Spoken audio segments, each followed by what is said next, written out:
We're now going to have Brent join us. Brent is the Chief Technology Officer at Turner Fleischer Architects. I hope I pronounced that right. He's been leading the firm's technology strategy and implementation, but he also has a lot of experience in a range of companies and in a range of projects. Some of the notable projects he worked on are the London 2012 Olympic and Paralympic Games and the Panama Canal widening. These are like some absolutely mega projects. He's also on the board of directors for the Canada BIM Council and is a professor at George Brown College. So really good to have him with us today. And I'm looking forward to his session. He's going to be talking us through the data journey from raw information to informed decisions. So I'm really looking forward to it. Thanks for joining us. All right, so from chaos to clarity. And actually, I want to just comment on all the previous presentations. Making sense of data, that was something that we've been trying to do for the last 4 or 5 years that I've been here. And the story I'm going to tell is how we've focused on making a single source of truth.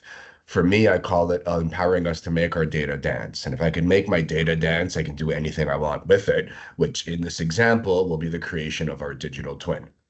So as mentioned, I'm Chief Technology Officer, but this year I've also been named a principal here at Turner Fleischer.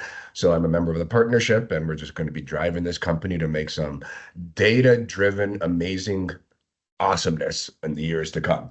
50 years of experience in Toronto. There's an office, a small satellite office in Halifax, 250 professionals within our organization. We have fun. And when I present, I hope I convey that fun. I love playing with data. I love getting a resultant from the information that I can pull together. And we carry that through everything we do, whether it's design review, learning, doing tours of local architectural hotspots in Toronto to inspire our designs. We do a lot of charity work. So there's a lot of things we do that kind of pull us together culturally and hopefully inspire us into our 3 main services. So inside Turner Fleischer, we have architecture, interior design, and experiential graphic design. Those are the 3 main services that we feed. And under that, we have various sectors where we may do any one, 2, or all 3 of our services. So mixed use, residential, commercial, retail, institutional, industrial, you name it, right? We'll do a wide spread of work spanning across various sectors of our industry. And most of our projects are across Canada. Yeah. So I'm going to take us through 3 main points. How we worked to define our data, then how we ended up using it, and then how that culminated into the realization of a functional digital twin for our studio space. And we'll go through this journey together. So the first one was defining our data. So right away I had to say, well, so what does that mean? Because it can mean something very different to many, many, many people. So I started saying, well, where is our data? Where are we pulling information from? And I was sitting, this is our studio space, and I was just looking around and saying, it's all of you.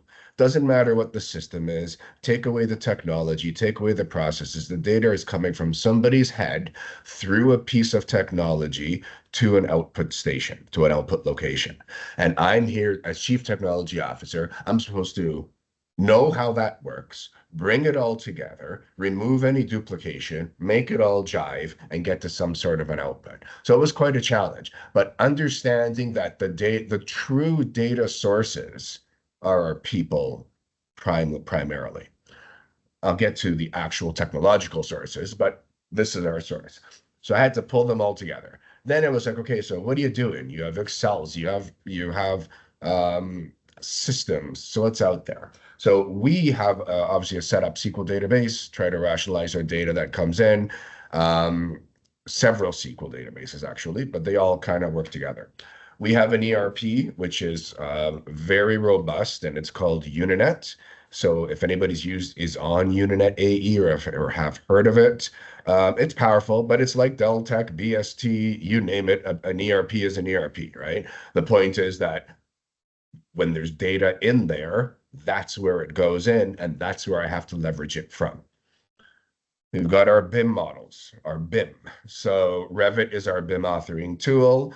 We don't use much open BIM IFC interoperability, IFC exchanges here in Canada, especially in the sectors that we work. So if I was in the public sector, there's a lot more Bentley potential smart plant piping, and there's a lot more need for interoperability between major platforms.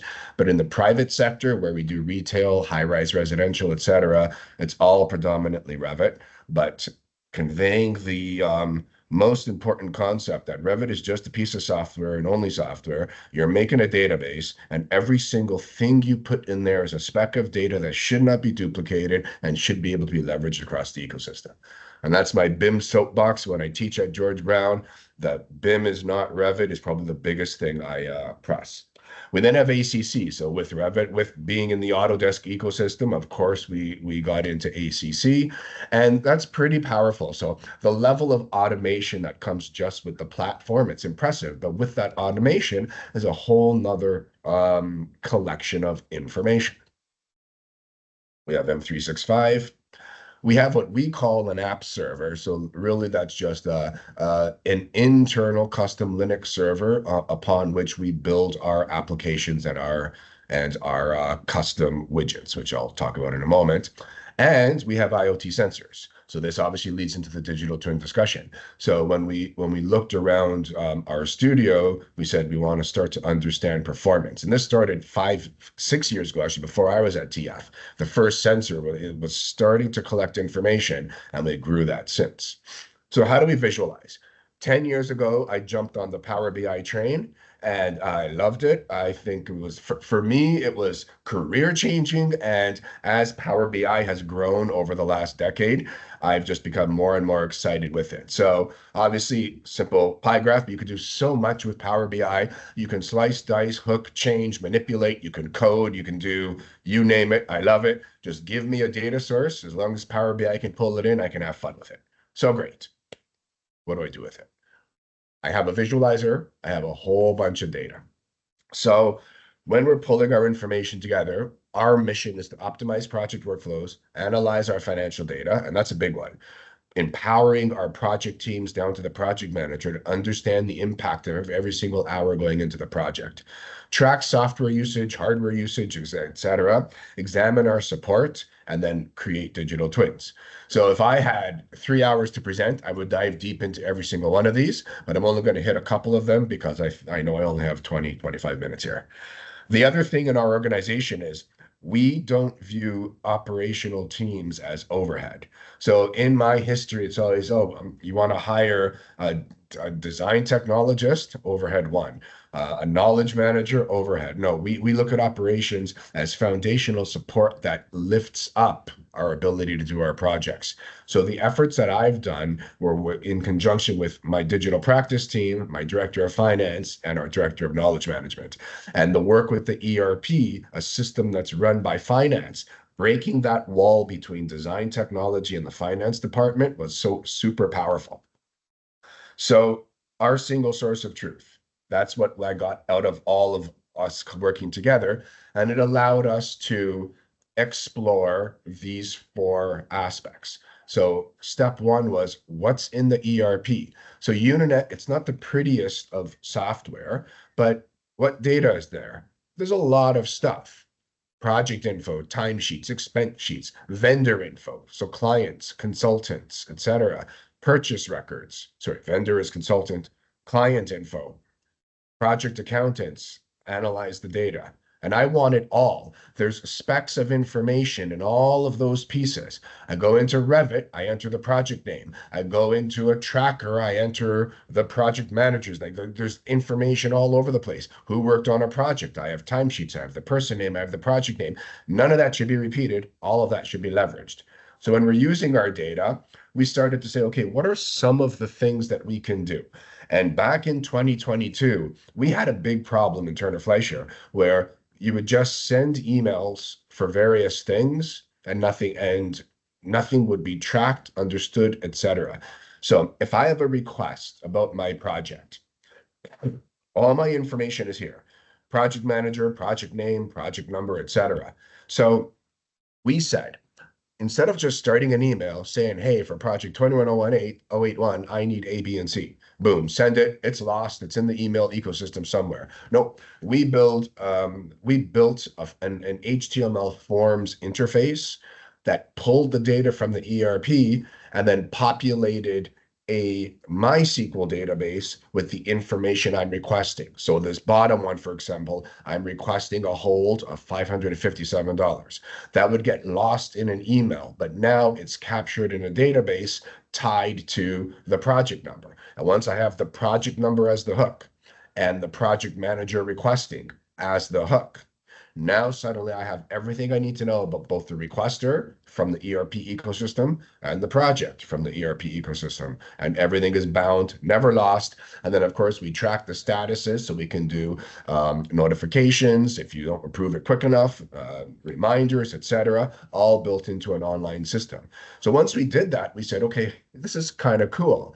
So, of course, I got a timeline. I said, there's things that happen on the practice side for projects and on the operation side. So we started and we just said, okay, we have a BXP, and a BXP became a form. So you click it, you fill out a bunch of questions, and it yields you a BIM execution plan. So BEP, for those not in North America, it yields you a template BIM execution plan, and away you go.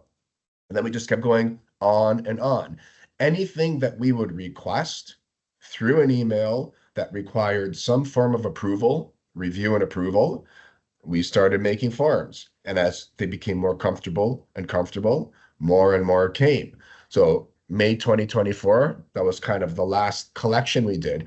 I've got 6 more in waiting that are just going through review. So when I deliver this slide next year, I'll have a whole new set that come through. And it's just data's captured, seamless, easy, and it works. With that, I get my dashboards. So enter my Power BI fun. So I could go through like 20 dashboards here, but this one I was focusing on financial analysis. So here I get a list of project managers from the ERP. I just selected myself. So I select myself. Those are all my projects that I'm the PM on. Select any one of my projects, and I get a full history of time charging on my projects. I can see who's charged time and when, in what phase, in what task, how much effort it was, and what's the description of the work they did. So I get a full picture of the effort spent on my project. This is important because if I'm getting other reports or other dashboards saying, hey, Brent, you're over budget or under budget, I want to know why. And I don't have to go to finance and say, hey, can you run me a report, send me a spreadsheet, blah, blah, blah.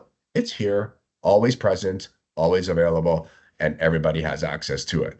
And unleashing this a couple years ago was powerful for our studio. So I unlocked our ERP, connected all that data.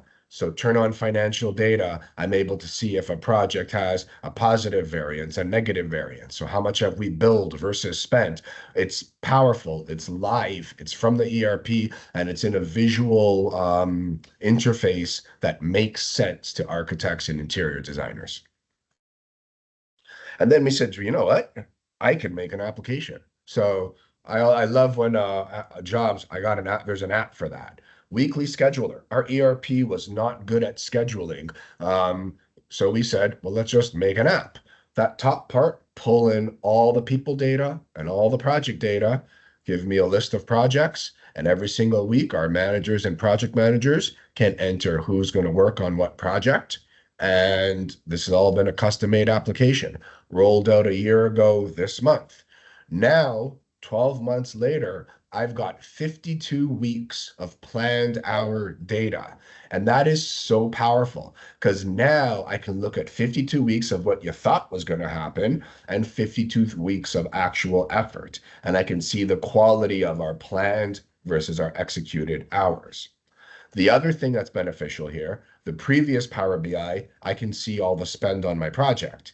I can see if my project is over budget or under budget.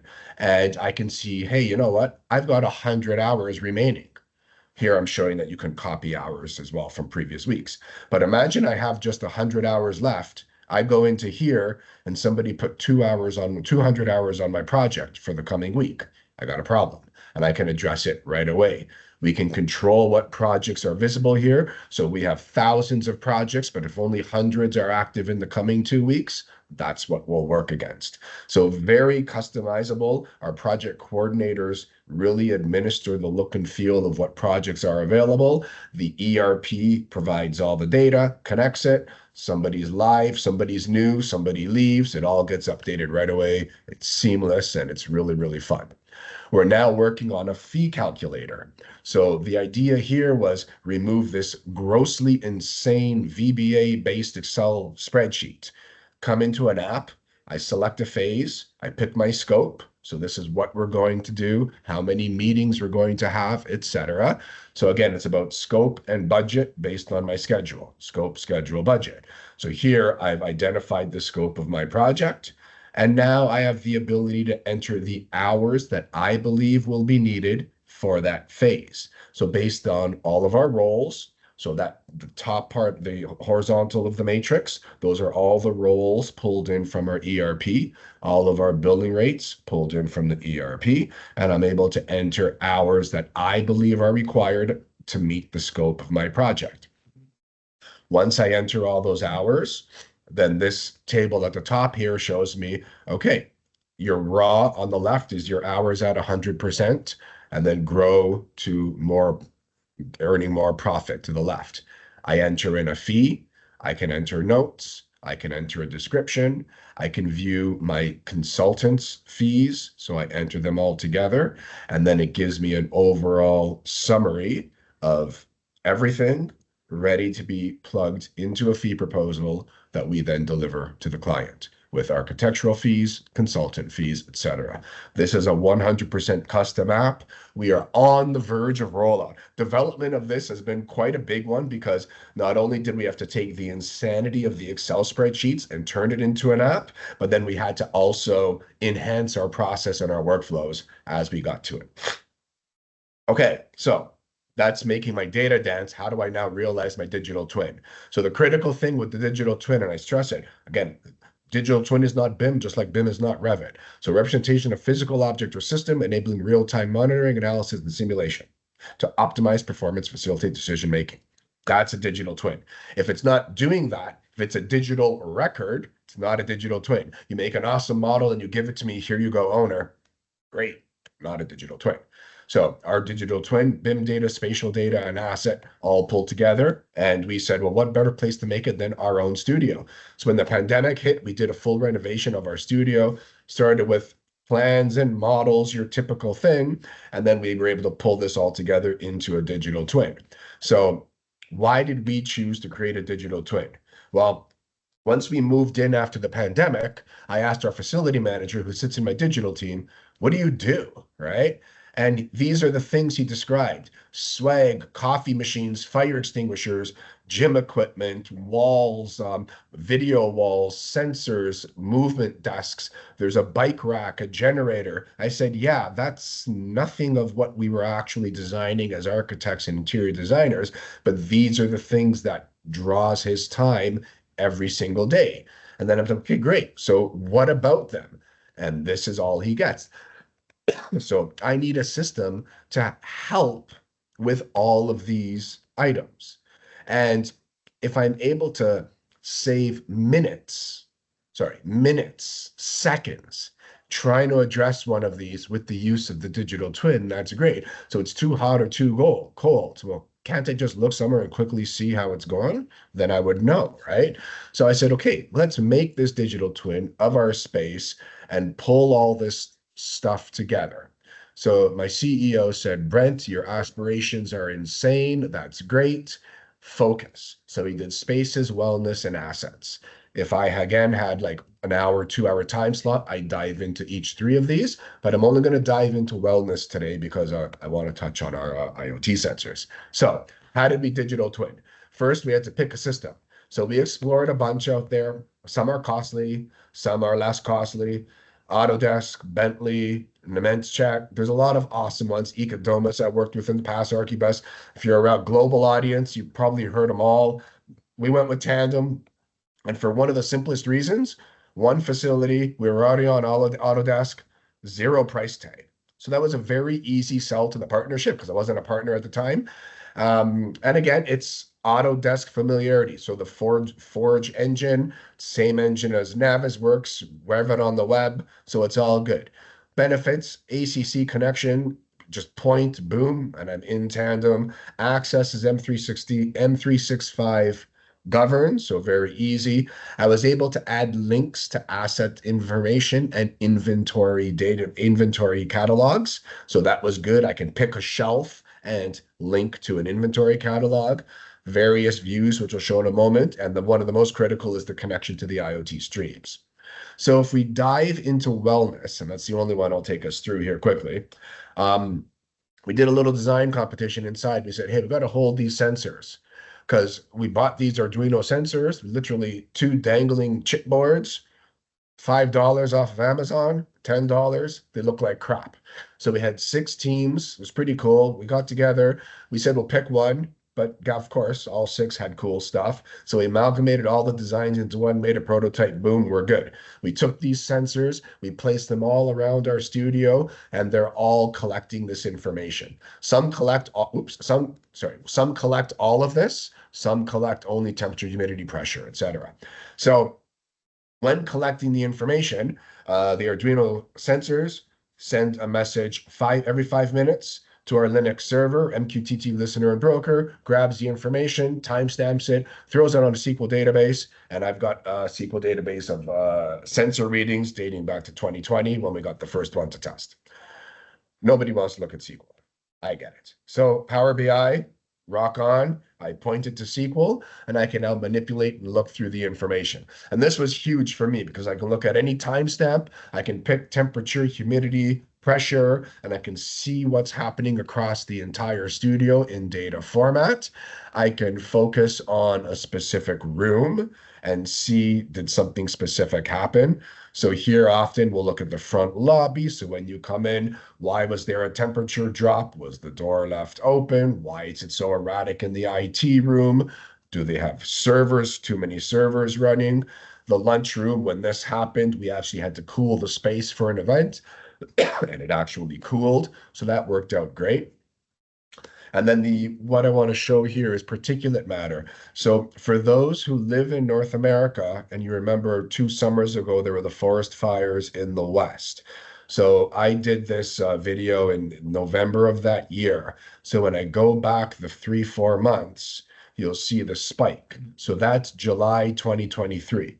So when there were the forest fires in Western Canada, you open the door in Toronto, anywhere, and you have this small campfire smell. So you think you're secure inside, but our particulate matters are going off the chart. So when we saw that, we had some maintenance to better weather stripping, et cetera, so we could take action based on the data, but that's seeing it. So it was great. Now, some people say to me, well, that's fun, Brent, but I don't want to see this either. So enter the digital twin. And I said, well, how fascinating. I can now connect my streams. You can do it in the free version. You can do up to 200 streams. I think I have 170 right now.